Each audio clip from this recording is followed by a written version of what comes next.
okay? This is wild. Rupp Arena. This is why you can't negotiate with the woke community.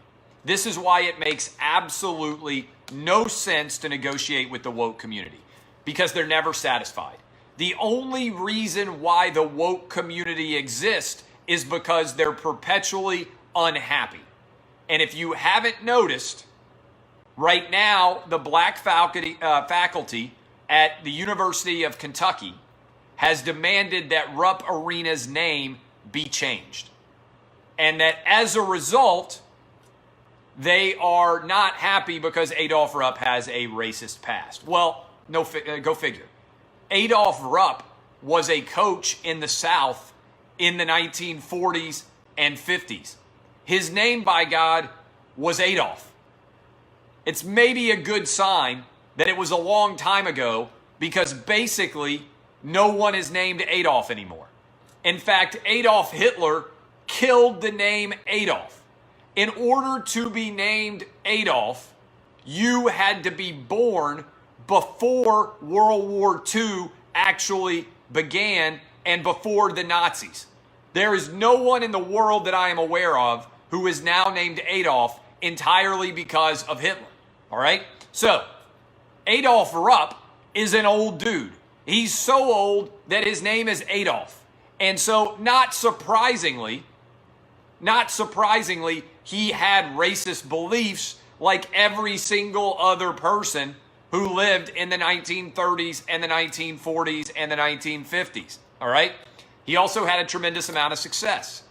And where I think this becomes interesting is, this is just proving my point. The woke community is never happy. There's always something that they are offended by in history, because they are perpetually judging present day the past by standards of the present day. And as a result, this is what all the tearing down of the monuments is like. This is what all of the renaming is about. This is about a destruction of history. So I am firmly in the camp that Kentucky should not rename Rupp Arena. But I am going to be fascinated to see this debate play out, because I think the vast majority of University of Kentucky graduates, I think the vast majority of people in the state of Kentucky are going to be opposed to it.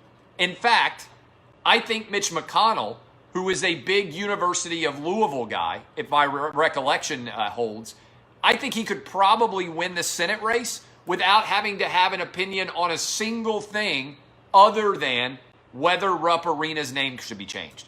I think this is something that 85 to 90% of the state of Kentucky believes that there's no reason to actually change the name of the state.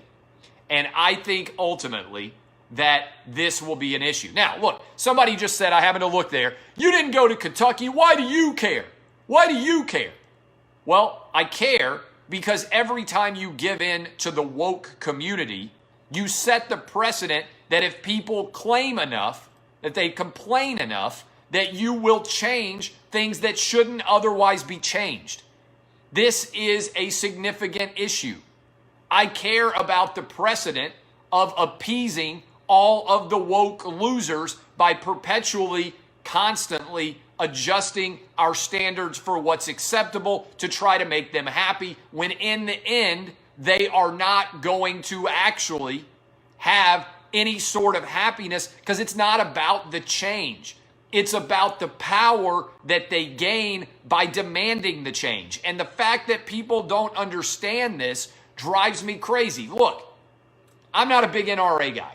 I'm not a big gun guy. I don't sit around with guns. I was born in the South. I was raised with guns. I support the Second Amendment, okay? But I'm not a huge gun guy. What I respect is the fact that the NRA calls everybody on this BS. The NRA recognizes that the goal of people who want gun control is not actually to have gun control, it's to eliminate the Second Amendment, all right? And they believe that if at any point you allow and acquiesce and attempt to appease people who disagree with you, they're never satisfied. They never say, oh, okay, now that you've made this change, we're cool with the Second Amendment. No, their goal is to slowly chip away at your foundational rights until there's nothing left of the foundational right. And that's what woke people do. That's what they are about. It's about power and a reason to legitimize their existence in the political arena, not about actually anything that leads to constructive change. In fact, taking away something from someone else is actually the worst way to actually build an agenda and build an alliance, because all it does is alienate you and create more people who disagree with you as opposed to trying to construct. Again, constructing is hard. Destructing is easy. Much of what goes on in American public policy today is about destruction.